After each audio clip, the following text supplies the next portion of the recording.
Hello friends, I am Kavya here. So இன்னைக்கு நம்மளோட வீடியோல என்ன பார்க்க போறோம் அப்படினு பாத்தீங்கன்னா ஸ்டாண்டர்ட் 10th ஓட சாப்டர் 7 மென்சுரேஷன்ல எக்சர்சைஸ் 7.1ல செகண்ட் சம் பார்க்க போறோம். So செகண்ட் சம்ல என்ன கொடுத்திருக்காங்கன்னு பார்க்கலாம் வாங்க. So செகண்ட் சம் பாருங்க நமக்கு இங்க என்ன கொடுத்திருக்காங்க அப்படினுட்டு ஒரு சாலிட் அயன் சிலிண்டர் இருக்கு. அதனோட டோட்டல் சர்ஃபேஸ் ஏரியா நமக்கு 1848 ஸ்கொயர் மீட்டர்னு சொல்லிட்டாங்க. அண்ட் இதனோட கர்வ்ட் சர்ஃபேஸ் ஏரியா என்ன சொல்லிருக்காங்கன்னா 5/6 of its total surface area. So இது எல்லாத்தையும் வச்சுக்கிட்டு நம்மள ரேடியஸையும் ஹைட்டையும் கண்டுபிடிக்க சொல்லியிருக்காங்க. ஸோ எப்படி கண்டுபிடிக்கலான்னு பார்க்கலாம் வாங்க. ஸோ இதில் பாருங்கள் நம்மளுக்கு என்ன கொடுத்துருக்காங்க அப்படின்ட்டு டோட்டல் சர்ஃபேஸ் ஏரியா நம்மளுக்கு கொடுத்துட்டாங்க. அண்ட் கர்வ்டு சர்ஃபேஸ் ஏரியான்றது 5/6 ஆஃப் டோட்டல் சர்ஃபேஸ் ஏரியான்னு சொல்லியிருந்தாங்க. அதனால் 5/6 இன்ட்டு டோட்டல் சர்ஃபேஸ் ஏரியாவோட வேல்யூ என்னது நமக்கு 1844 அதை போட்டோம். ஸோ 6 டேபிளால் இதை கேன்சல் பண்ணோம் அப்படின்னா 308 அப்படின்றது நம்மளுக்கு கிடைக்குது. ஓகேங்களா? ஸோ இது வந்து இப்போ என்ன பண்ண போகிறோம் அப்படின்னா நம்மளுக்கு கர்வ்ட் சர்ஃபேஸ் ஏரியா சிலிண்டரோட ஃபார்மில் 2πRH. ஸோ அதை வந்து நமக்கு எழுதியிருக்கோம். 2πRHோட வேல்யூ தான் இது ரெண்டுத்தையும் மல்டிப்ளை பண்ணி நம்ம கண்டுபிடிச்சிருக்கோம். ஓகேங்களா?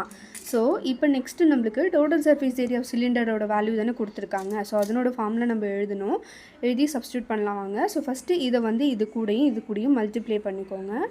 2πRH ப்ளஸ் 2π R மல்டிப்ளை ஆச்சுன்னா R² ஈக்குவல் டு 1848. ஓகேங்களா? ஸோ நம்ம வந்து 2πRHோட வேல்யூ தான் இங்கே கண்டுபிடிச்சிருக்கோம். கர்வ்ட் சர்ஃபேஸ் ஏரியாவோட வேல்யூ என்ன கண்டுபிடிச்சிருக்கோம்? 1540ன்னு கண்டுபிடிச்சிருக்கோம். Plus 2πR² equal to 1848. So இதை மட்டும் நம்ம இங்கே வச்சுக்கலாம். 2πR² 1848 இங்கே இருக்கும். ஸோ இது வந்து இந்த சைடு வந்ததுன்னா மைனஸ் வேல்யூ ஆகுங்களா? ஸோ ரெண்டு மைனஸ் ஆச்சு அப்படின்னா நமக்கு 308. ஓகேங்களா? 2πR² value. இதில் நம்மளுக்கு என்ன வேல்யூ தெரியாது அப்படின்னா ஆரோட வேல்யூ தான் நமக்கு தெரியாது, மீதி தெரியும் இல்லையா? ஸோ அதை வந்து நம்ம சப்ஸ்டியூட் பண்ணலாம். 2 × 22/7 × R² ஈக்குவல் டு 308. ஓகேங்களா? ஸோ இங்கே வந்து R² மட்டும் இங்கே வச்சுக்கிட்டு மீதியெல்லாம் இந்த சைடு கொண்டு வாங்க. அப்போ என்ன ஆகும் அப்படின்னா R² ஈக்குவல் டு 308. 22/7 இந்த சைடு வந்துச்சுன்னா மேலே 7ம் கீழே 22ம் போயிடும். இன்ட்டு 2 மல்டிப்ளேயில் இருக்குது 2 ரெண்டுத்தையும் மல்டிப்ளை பண்ணோம் அப்படின்னா நமக்கு 44. ஸோ R² ஈக்குவல் டு இதெல்லாம் நம்ம கேன்சல் பண்ண போகிறோம். ஸோ கேன்சல் பண்ணோம் அப்படின்னா நமக்கு 49ன்னு கிடைக்கும். R² equal to 49. ஆனால் நம்மளுக்கு R வேல்யூ தான் வேணும் இல்லையா? அப்போ R ஈக்குவல் டு இது எதனோட ஸ்கொயர் வேல்யூ? 7ஓட ஸ்கொயர் வேல்யூ. அப்போ Rோட வேல்யூ 7ன்னு நம்ம கண்டுபிடிச்சிட்டோம். ஸோ இந்த Rோட வேல்யூ 7 எடுத்துகிட்டு போயிட்டு நம்ம இங்கே 2πRH கண்டுபிடிச்சிருக்கோம் இல்லையா? அதில் சப்ஸ்டியூட் பண்ணலாம். ஸோ 2πRH ஈக்குவல் டு 1540 நம்ம கண்டுபிடிச்சிருக்கோம்.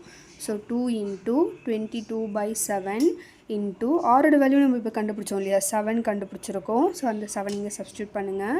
Into H equal to 1540. So இந்த 7க்கு இந்த 7 கேன்சல் ஆகிடும். 2 மல்டிப்ளை ஆச்சுன்னா 44 into H equal to 1540. H மட்டும் இங்கே வச்சுக்கோங்க. 1540 இங்கே வச்சுக்கிட்டு 44 டிவைடில் கொண்டு வந்துடுங்க. ஓகேங்களா?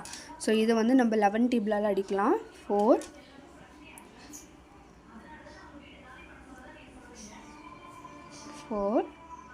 0. ஓகேங்களா?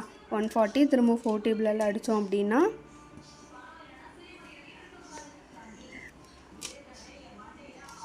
ஸோ ஹெச்சோட வேல்யூ நமக்கு 35 அப்படின்னு கிடைக்குது. ஓகேங்க? Okay, ஹெச்சோட value 35. ஸோ நம்மள ஹைட்டும் ரேடியஸும் தான் கண்டுபிடிக்க சொல்லியிருந்தாங்க. ஸோ நம்ம கண்டுபிடிச்சிட்டோம். ஓகேங்களா? ஸோ இதுதான் வந்து செகண்ட் சம் 7.1ல செகண்ட் சம். ஸோ இந்த வீடியோ உங்களுக்கு பிடிச்சிருக்கு அப்படின்னா மறக்காமல் லைக் பண்ணுங்கள், ஷேர் பண்ணுங்கள் அண்ட் சப்ஸ்கிரைப் பண்ணுங்கள். Thank you friends.